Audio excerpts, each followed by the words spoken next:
Baik, terima kasih Bang atas waktunya sudah menyempatkan waktu di tempat ini. Sebelumnya perkenalkan kami dari PJK 25A. Di sini kami akan mewawancari Abang terkait tugas wawancara PKN. Sebelumnya izin bertanya terkait identitas Abang Bang. Dari nama, jabatan, organisasi, dan periode kepengurusan. Mungkin sebelumnya perkenalkan ya, nama saya Muhammad Amar. Di sini saya selaku Ketua Umum BEM Pikas Unsika 2026 untuk periodenya itu emang 2026 ini. Langsung aja Bang ke pertanyaannya. Pertanyaan pertama itu ada bagaimana Abang melihat kondisi demokrasi mahasiswa di Unsika saat ini? Mungkin untuk hal terakhir itu ya, untuk di Unsika ini mungkin masih belum relevan ya untuk demokrasi ini, karena masih banyak ada kecurangan segala jenis apapun itu masih ada gitu loh, orang luar yang emang ikut campur ke dalam si demokrasi ini. Dan kedua, apa saja bentuk praktik demokrasi yang paling sering terjadi dalam organisasi kemahasiswaan, Bang? Mungkin untuk yang saya ketahui ya, untuk mahasiswa ini ada dua, yaitu musyawarah bersama ataupun musma gitu ya. Terus yang kedua itu ada pemira, itu sih. Pertanyaannya lagi Bang, demokrasi berketuhanan yang Maha Esa, apakah nilai moral, etika, dan toleransi dijunjung tinggi dalam proses demokrasi organisasi mahasiswa? Sejauh ini ya di Unsika menurut saya untuk nilai-nilai dari etika, norma dan segala jenisnya itu belum relevan ya di saat ini. Oke, pertanyaan yang kedua, apakah terdapat sikap saling menghormati antar mahasiswa yang berbeda keyakinan Bang? Kalau untuk berbeda keyakinan itu mungkin masih ada gitu loh yang emang menghargai, tapi sejauh ini yang emang saya temui itu masih ada beberapa yang emang tidak menghargai terhadap keyakinan tersebut.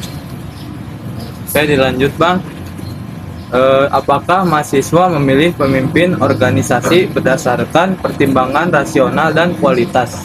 Ya mungkin sejauh ini ya yang emang ada di Unisika ini menurut saya emang masih mengedepankan rasional yang emang tidak relevan gitu loh, karena ya satu hal lagi, ada orang belakang yang ikut campur gitu loh ke dalam hal tersebut. Jadi orang-orang yang memilih dia ini berdasarkan entah itu orang terdekat ataupun dari si narasi-narasi yang emang dibawakan oleh si calonnya ini. Baik, lanjut ya Bang. Bagaimana pendidikan politik diberikan kepada mahasiswa? Ya kalau untuk pendidikan politik ya itu sangat bagus ya, sangat relevan. Apalagi kan karena kita mahasiswa yang emang nantinya lulus pasti jadi ibaratnya di masyarakat ini bisa berperan lah. Itu penting itu bagi politik agar kemajuan si Indonesia ini juga. Izin Bang, bertanya, apakah suara mahasiswa benar-benar menentukan keputusan organisasi? Kalau untuk itu pasti sangat menentukan. Lagi Bang, seberapa besar partisipasi mahasiswa dalam pemilihan pemimpin organisasi? Mungkin untuk seberapa besar ya, mungkin sejauh ini yang saya lihat itu hanya 60% ataupun 70% dari jumlah mahasiswa yang emang ikut berperan dari demokrasi ini. Izin Bang, untuk pertanyaan pertama itu, apakah aturan organisasi diterapkan secara adil kepada semua anggota? Sejauh ini aturan itu hanya berdasarkan hitam di atas putih sih. Jadi hanya ada di kertas tapi tidak dipatuhi oleh anggotanya. Baik. Pertanyaan kedua, pernahkah terjadi pelanggaran aturan? Terus bagaimana penyelesaiannya? Untuk pelanggaran aturan sih pasti ya, ada beberapa orang yang emang pasti melanggar aturan, tapi gimana kita sebagai pemimpin mengambil sikap yang emang adil gitu untuk si yang emang melanggar itu. Jadi sebagai ketua pastinya harus bersikap adil gitu untuk yang emang melanggar. Jadi harus ada konsekuensi yang emang udah diterapkan dari jauh-jauh hari. Baik Bang, untuk pertanyaan selanjutnya, apakah ada pembagian kewenangan yang jelas antara BEM, himpunan, dan Badan Legislatif Mahasiswa? Jadi kalau untuk berbagi kewenangannya itu jelas berbeda. Jadi emang udah ada tupoksinya masing-masing. Pertanyaan selanjutnya, apakah mekanisme kontrol antara lembaga berjalan baik? Sejauh ini alhamdulillah baik ya kalau untuk di PKS ini gitu.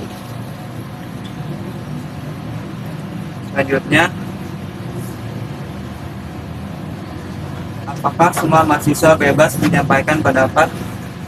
Kalau untuk sejauh ini bebas ya, cuman dari pihak organisasinya yang emang itu menjalankan untuk bebas ya, tapi dari rektoratnya ini ataupun dari dekanatnya ini memang selalu menutup gitu loh dari aspirasi si mahasiswa ini. Terus, apakah ada kelompok mahasiswa yang merasa kurang terwakili? Pasti banyak sih yang emang kurang terwakili, apalagi orang-orang yang emang dia hanya bisa berbicara di belakang, tapi di depan itu mereka nggak bisa berkata-kata.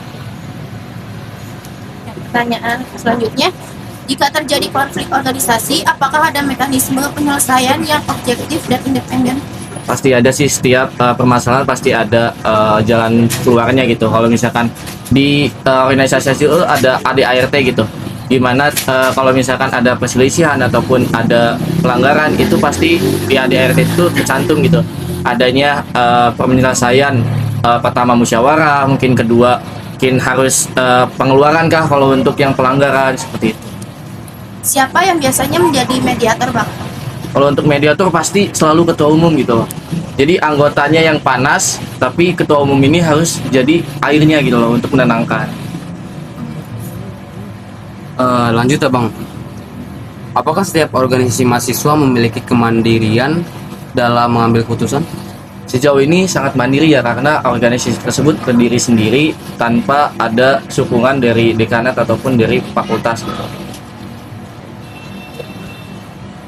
Apakah kegiatan organisasi memberikan manfaat nyata bagi kesejahteraan mahasiswa?